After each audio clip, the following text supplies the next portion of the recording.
Hello and welcome to Voices in Leadership During Crisis. I'm Rifat Atun, Professor of Global Health Systems at Harvard University and the Faculty Chair for the Harvard Ministerial Leadership Program. Voices in Leadership focus on effective leadership to create positive change in public health. During the coronavirus pandemic, our regular series has been modified in two important ways. The first is that we'll be broadcast using Zoom, and the second is that we are creating a very special focus on what it takes to lead a crisis, especially during this global pandemic.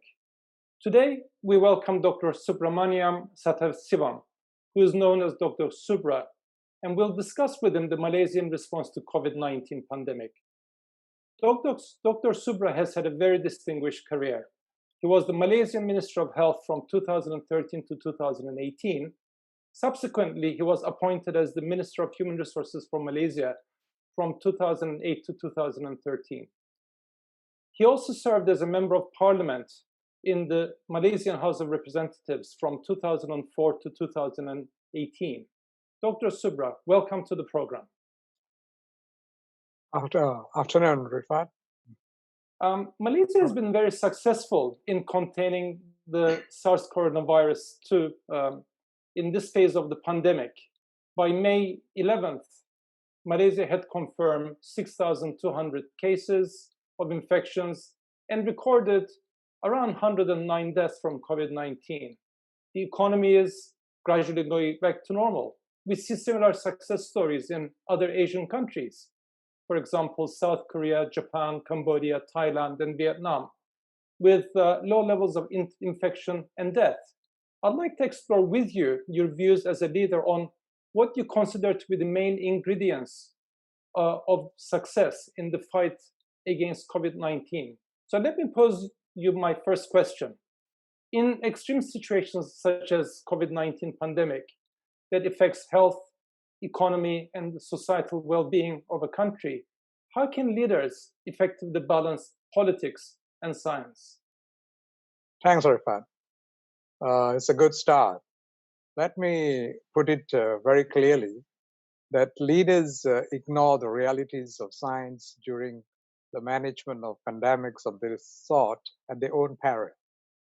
Denying its existence or imposing one's own personal perceptions and notions on an entire nation against the rigors of scientific evidence will endanger lives.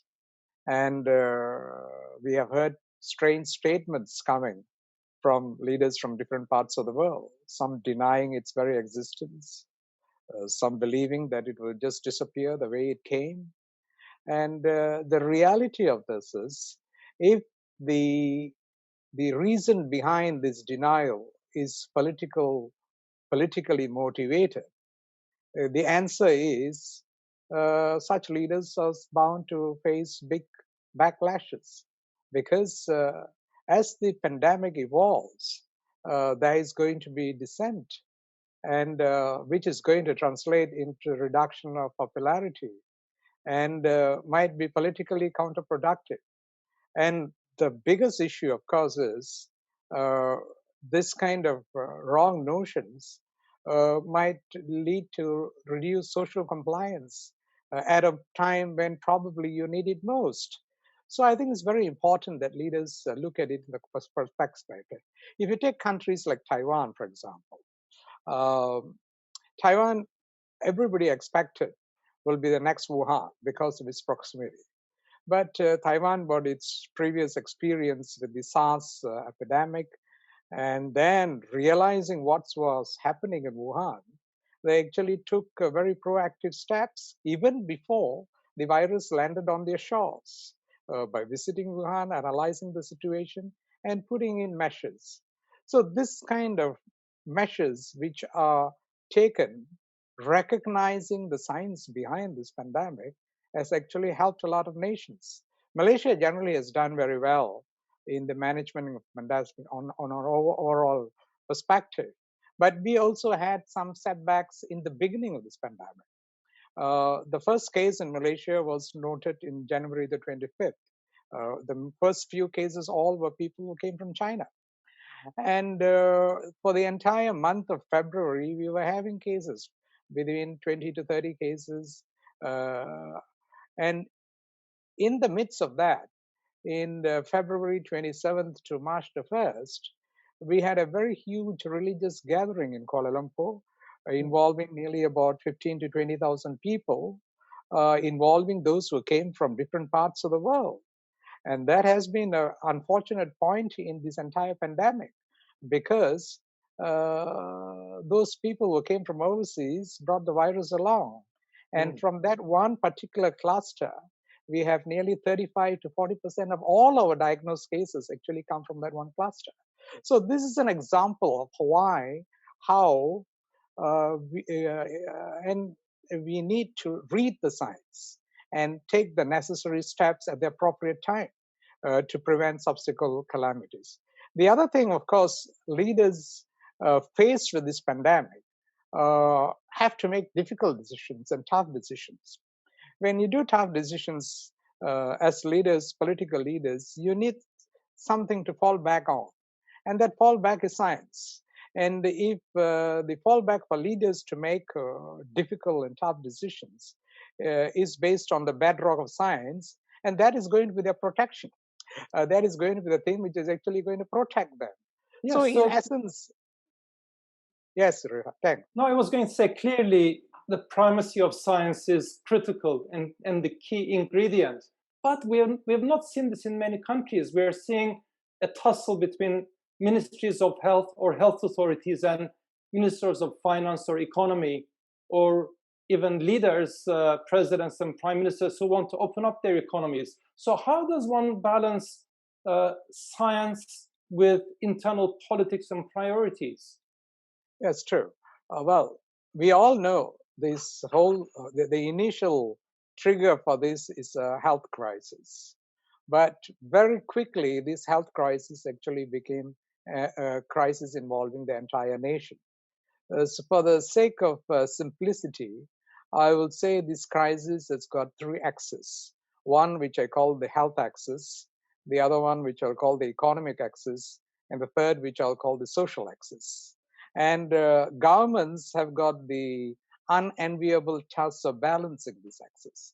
And in balancing this, I don't think any one of the custodians of any one of these axes can take a purist route to it. For example, the custodians of health cannot insist that we want the cases to become zero because economic relaxation can be done. That will be a very unrealistic expectation. Likewise, the custodians of the economic axis cannot say that doesn't matter, you got 1,000 cases now, we will still open up the entire economy. Again, that will be something is going to be terribly counterproductive. So in the base of this, the need for us to balance is very, very important. And this balance can only be done if there is a whole of government approach.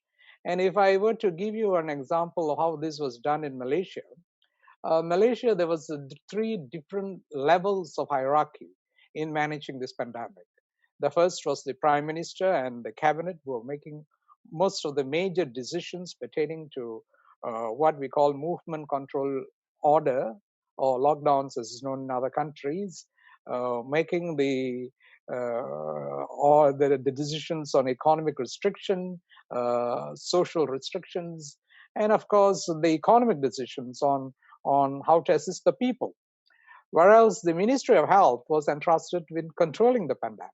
That is to see how to identify cases, do contact tracing, ensure adequate number of people are tested, isolation, adequate capacity is built, adequate manpower is available, and a third level was from a permanent structure within the Malaysian bureaucracy called the National Security Council, which was headed by the Minister of Defense, who was entrusted with ensuring all decisions of the government, either being done at the cabinet level, the prime minister's level, or even the Ministry of Health level, are followed. You see, the movement restriction orders are the legal background is from a law which is within the Ministry of Health, but the people who enforce it are those who are from the police and other forces. So there is need to be this interaction. So that is done by the National Security Council. So these three levels of leadership ensured that the entire government was moving in cohesion.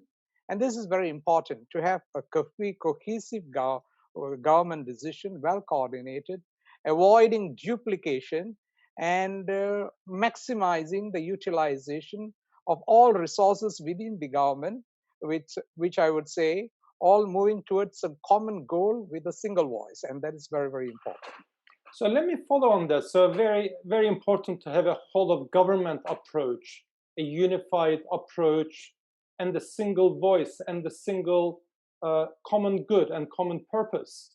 And the effective communication is clearly an important part of it, to ensure that there's a single voice. How was that achieved?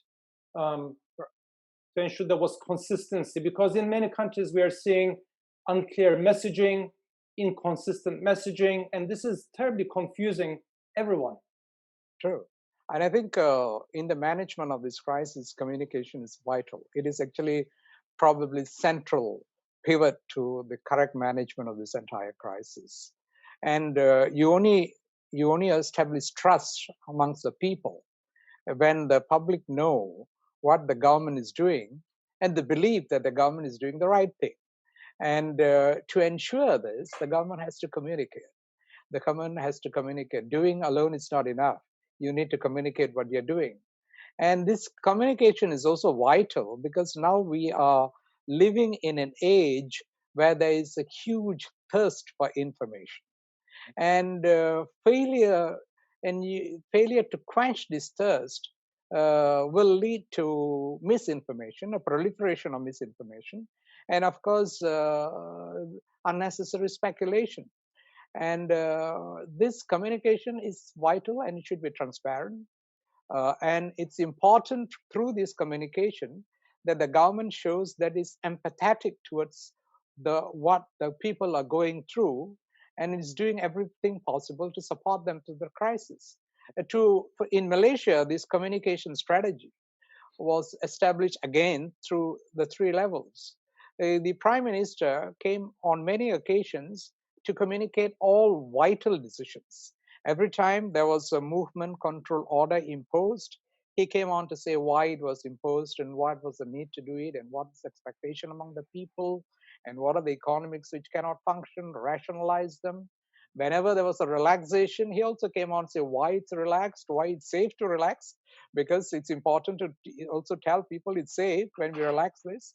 Yes, and then when the government gave some released economic stimulus packages, explain how, very often in the language of ordinary people, so that they can actually understand what it goes.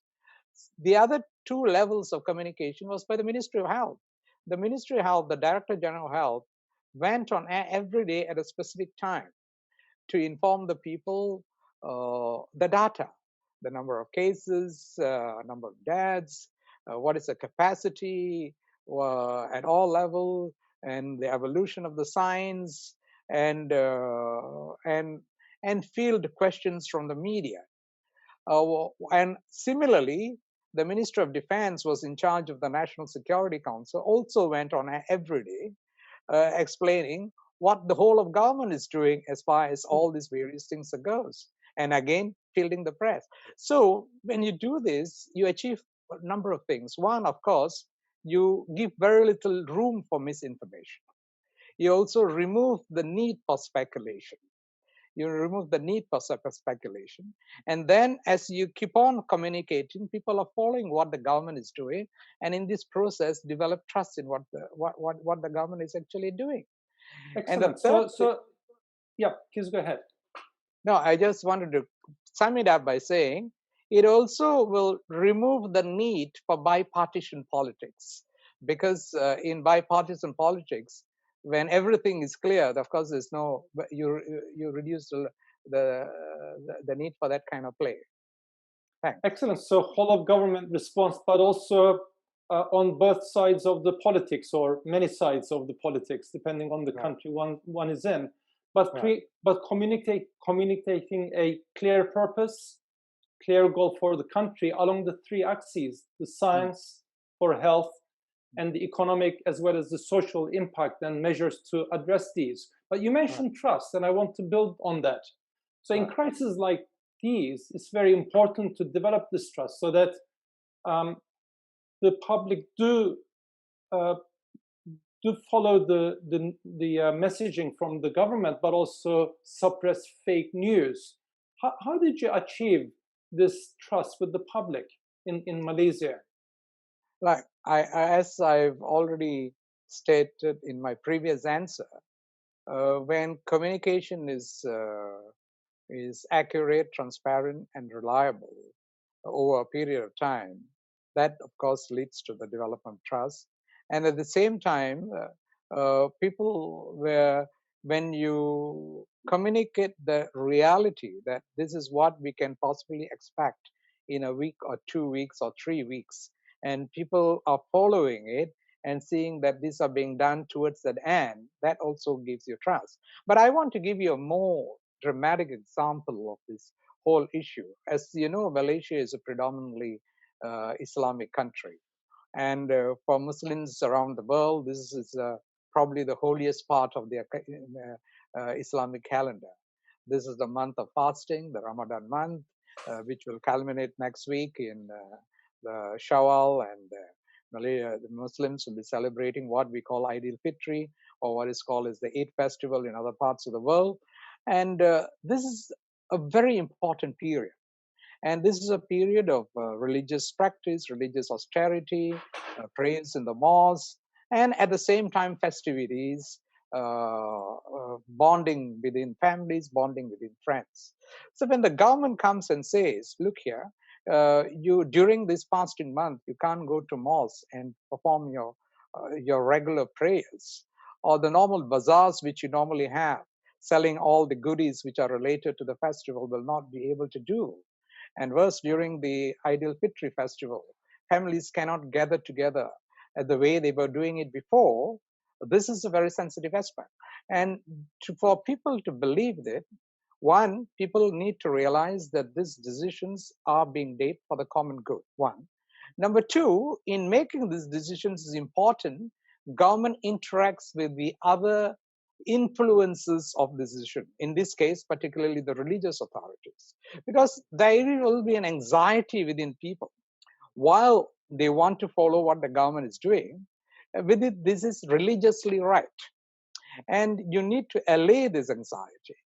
Then the only way you can allay this anxiety is by pulling in the religious leaders into the fold, and they come out with statements saying this is right. I mean, this is okay, this is allowed in the religion, and that kind of social capital is essential to ensure there is compliance and acceptance to decisions which can be as sensitive as this. So that's a very, very important message. It seems that one is to have a whole of government approach and clear, consistent communication, but more than that, you need openness and transparency. People need to trust and believe what the government is saying. The critical ingredient, as you're saying, for building social capital, which then helps to build a whole of society response, because everybody is pulling together in the right direction. It seems that Malaysia was able to achieve this in a very, very sensitive period with COVID-19 coinciding with Ramadan. And so what we're seeing also in Asia is this social capital, so the individualism, but also a collectivism. Could you elaborate on that, sort of the sociocultural norms that has maybe enabled this social capital being built? Yes, I think in messaging the management of this pandemic, the governments have to send a message that individual sacrifices need to be done for the greater good.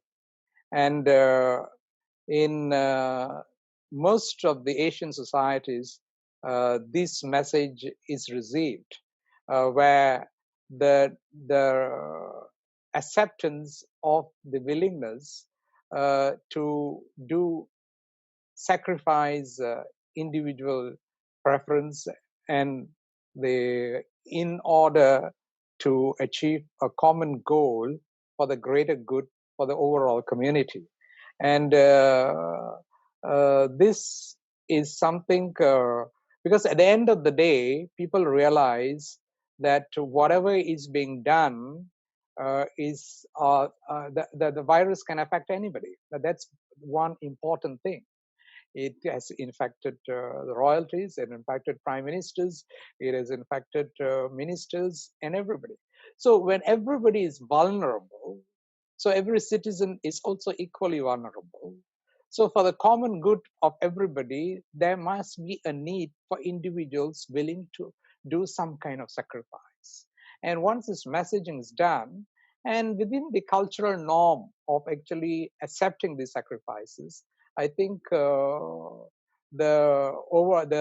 desire to impose individualism over the collective good doesn't arise in most of these countries.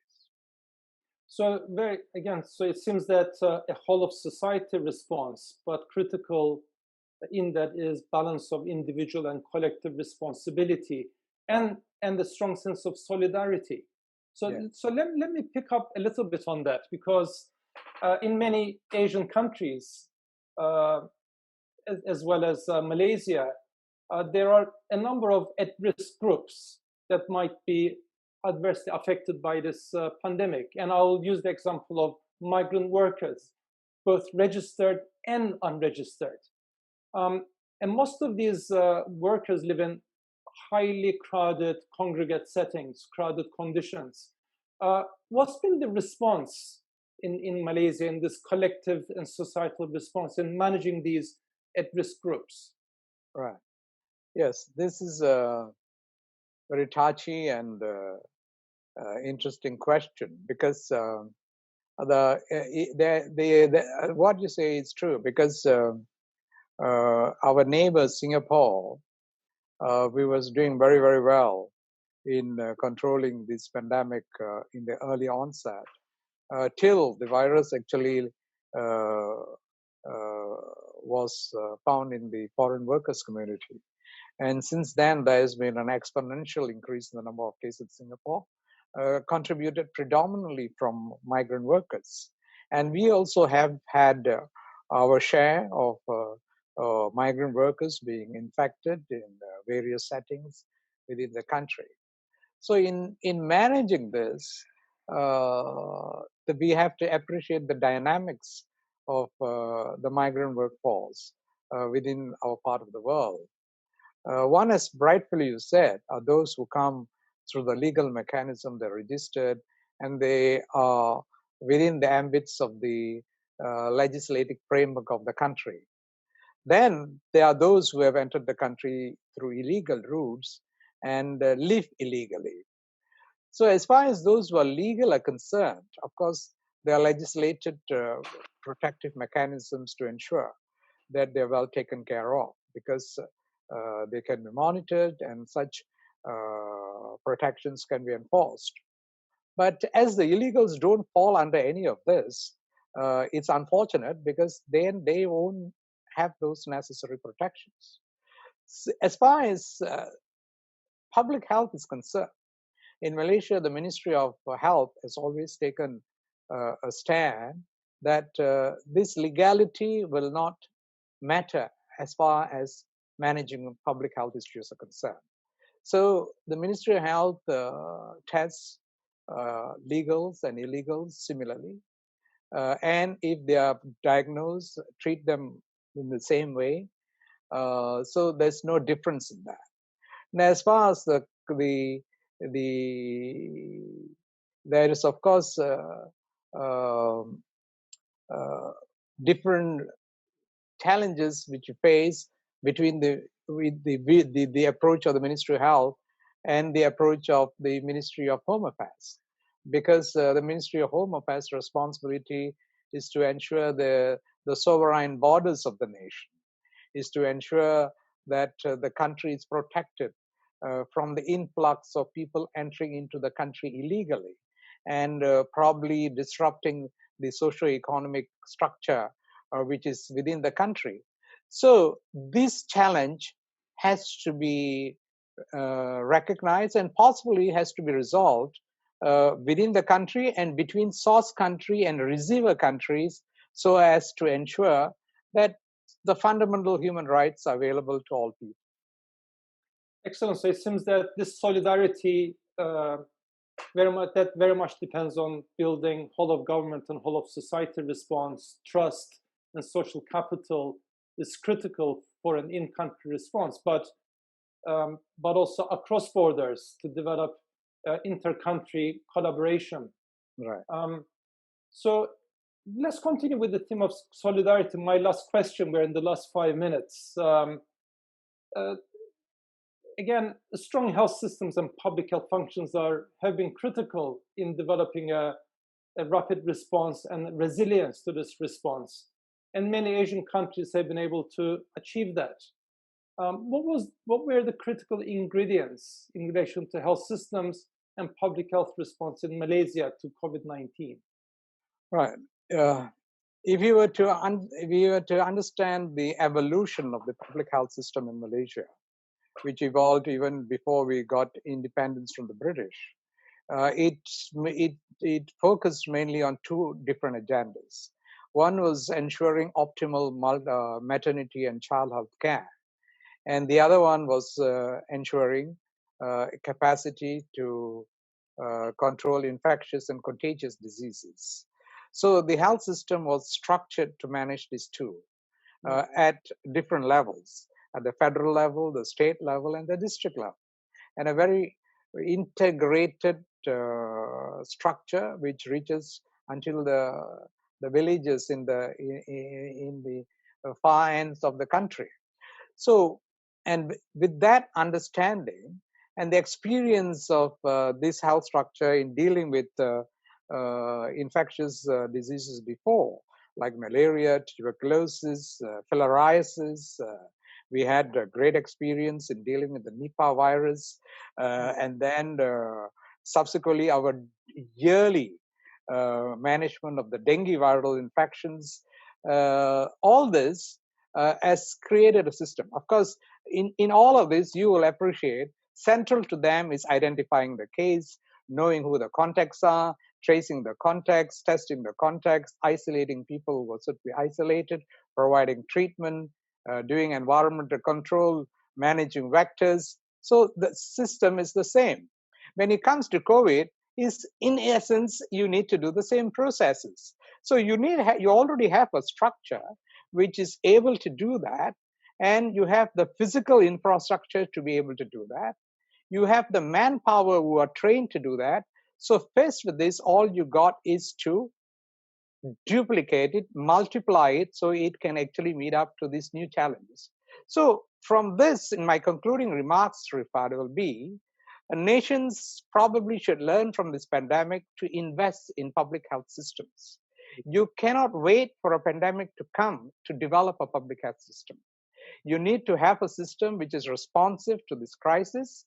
And to do that, probably this might be an eye-opener to those who are outside the Ministry of Health to recognize the importance of public health and probably recognize the need to invest massively in public health and enabling that infrastructure and the manpower is available so that if we are faced with a pandemic, whether it be COVID-19 or whether with any others, there will be a responsive public health system. There might be some countries who will be able to do it. There might be countries which might not be able to do it. But that is where I think global collaboration and global assistance from agencies like the WHO and from other more developed nations with the strength and capacity to ensure that every country in the world has got a public health system which is responsive, effective, and we will be able to deal with pandemics. This might not be our last pandemic. And if that's the case, we should be ready to face the next one much better than how we probably face the current pandemic. So that will be my closing remarks as far as this is concerned. And I think it should learn, it should probably trigger an interest in the whole of government on the importance of public health. Thank you. Maybe just to reflect very briefly on what you've said. Malaysia has a universal health coverage, which is very generous. But with that, there's also a very strong public health function. So truly a health system, not just a healthcare system, that provides universal health coverage for all. But beyond the citizens, it seems, as part of this COVID-19 pandemic. So that has been really a critically important ingredient of your response. So thank you, Dr. Subra, for your incredible contributions and enlightening us about the response in Malaysia, but also in other Asian countries. And we have learned many lessons from you, and we'll continue with our series, and we look forward to welcoming you to Harvard Chan School as a fellow in the near future, and hopefully when all these troubles are over. And our next Voices in Leadership during Crisis segment will be next Thursday on May 21st, and we will welcome Dr. Paddy Garcia, who was the former Minister of Health of Peru. So thank you, Dr. Subra, once again, and thank you all for joining us. Thank you, Rifat, and thank you to Harvard for hosting me in this program. Thank you very much. Thank you.